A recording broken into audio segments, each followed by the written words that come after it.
Hey everyone, welcome back to the neighborhood. Per usual, it's your friendly neighborhood reviewer with InToIt Reviews. Today, we've got a chance to look at a very unique IEM, the KZ ZST X. Let me say right off the bat that this is not an accurate IEM. Most definitely not. In fact, it's a bit of an odd duck. But in any case, it is an experience. And isn't that what some of us really want from our audio? So let's get into it.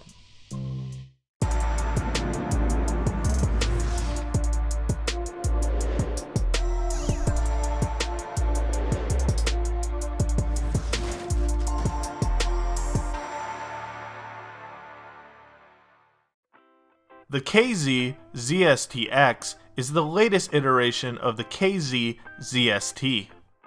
Other iterations of the ZST label include the ZST and the ZST Pro. It's been a while since I've heard any of these, but generally speaking, these weren't very good. So what about these? The KZ ZST X.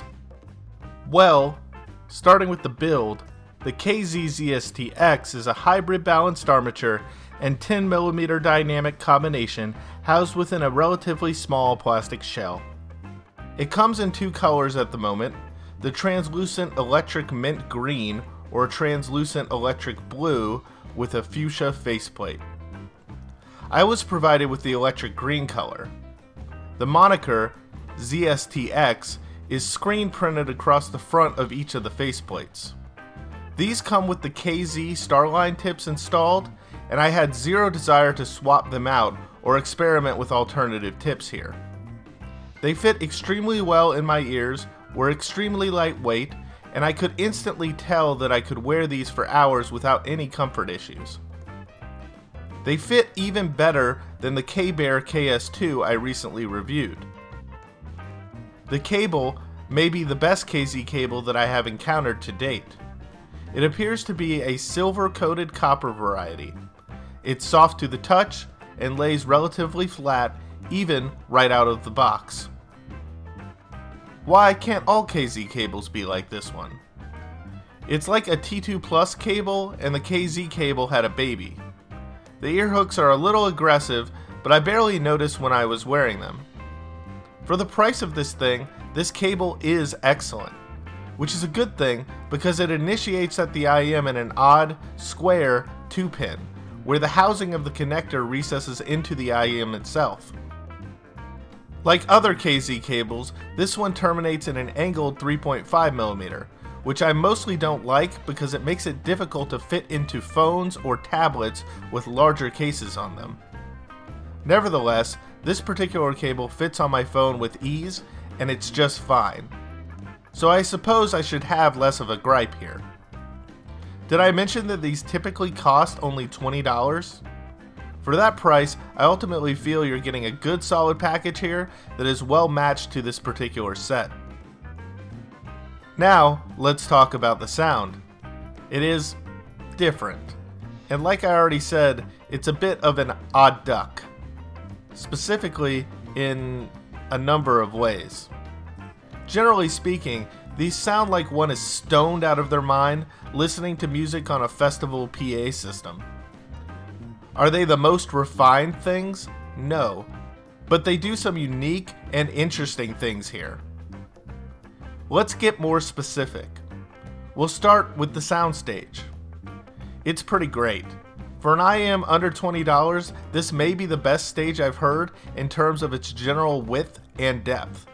However, some of the upper mid frequencies do seem to be more boxed in and are more forward than the rest. Peripheral details are inconsistent, sometimes more forward, while at other times more recessed. But this also made for some interesting sonics, and on certain songs, these little guys really did shine. On the song One Headlight by the Wallflowers, the tremoloed guitar at the beginning echoes eerily across the whole stage, and depicts that these, in general, have a bit of reverb to them. While one might traditionally consider this a bad thing, remember, these are only for fun, and as such, I'd say that these have an appropriate amount of reverb for their presentation style. These remind me of a Dan Electro Dan Echo pedal on a guitar, which has a unique reverb tone and style to it, which many guitar players adore. And like those musicians, I adore the reverberative quality here in the KZ ZST X. Perhaps, because of its reverb, transient decay is pretty stellar for the price of these things, and details are also quite good, even if their location in space is pretty inaccurate and all over the place in the end.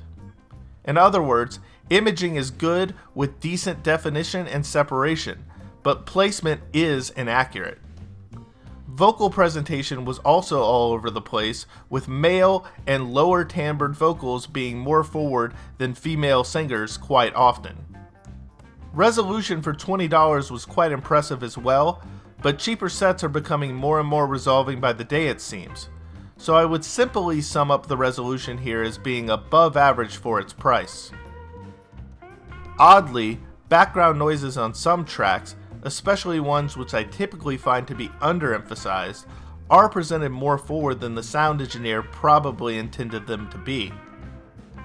For example, on the song 100 Times by Tegan and Sara, the ambient mic hiss presented as more prominent in the mix than what I have become accustomed to on this track.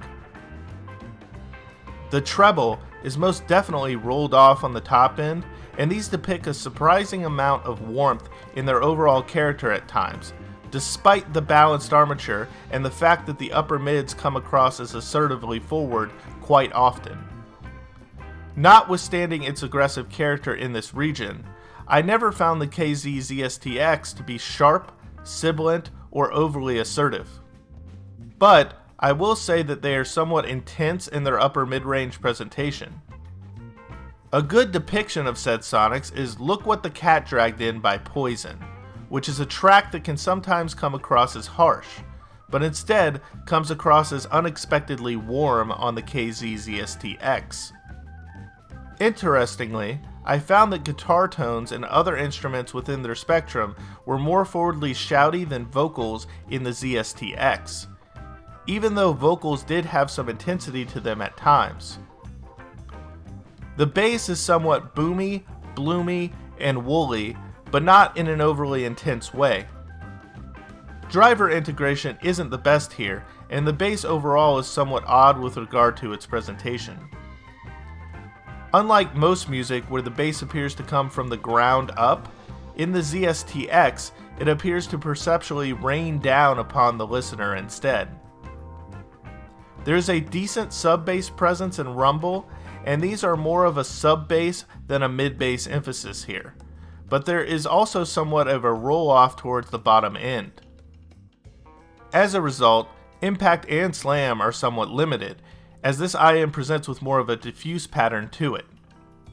Negatively, there is some bass bleed in the mid-range here, but at the same time, it is less offensive than other sets I have heard. Nevertheless, I never found the ZST-X's bass nor its other sonics to be fatiguing, even after extended listening periods. In the end, I feel that I shouldn't like these, but I ultimately do. I find them to be enjoyable in a guilty pleasure kind of way, but I definitely need to be in the right headspace to get the most out of this set. If you are expecting a straightforward, technically competent set, then these are not it. They are a bit of an odd duck and an interesting experience to say the least, but they are also fun. I would not recommend these as an everyday driver or a go-to IM. However, as part of a collection, they will be a fun IM for enthusiasts to pull out and listen to if one is in the right frame of mind. In my opinion, it would take a special person for these to fit their needs as a primary listening set. Sometimes, words don't really articulate an experience as well as an image, so I'll include a picture here that I think accurately depicts the KZ ZST X as an experience. And just a reminder guys, at the 1K subscriber mark, I'll be giving away another set of KOSS KSC 75s, so make sure to subscribe, like the video, leave some comments, and follow the neighborhood at all its other access locations, including Twitter, the blog, Instagram, the Discord, or become a Patreon. The Patreon is only $1.50 a month, and it gets you early access to written blog reviews. So if you want to read the reviews first, become a Patreon. And with that, I'm out for now.